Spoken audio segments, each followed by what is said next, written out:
Cette exposition, elle nous vient de Belgique et elle entreprend de nous faire le portrait, non pas d'une personne, mais bien d'une ville, une ville cosmopolite, capitale européenne.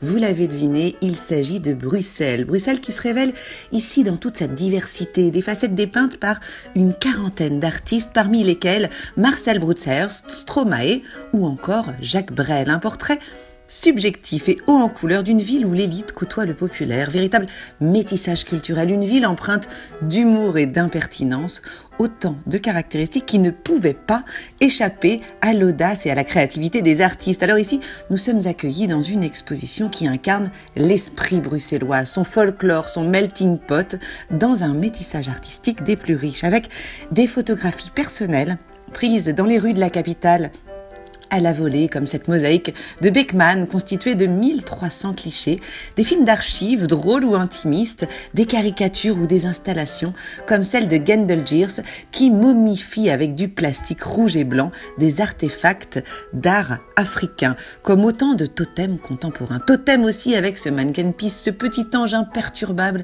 qui urine bien tranquillement alors que le monde semble parfois s'effondrer autour de lui. Le mannequin-piece devient ici une icône de Bruxelles qui se travestit en 1001 personnages comme une manière de nous dire qu'il en faudra beaucoup pour faire perdre sa liberté et son audace à cette jolie capitale.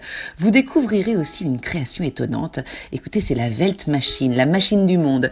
Une machine complètement délirante réalisée par un fermier autrichien pendant 20 ans, après qu'il ait vu une photo de l'Atonium de Bruxelles, leur tour Eiffel belge, lors de l'exposition universelle de 1958.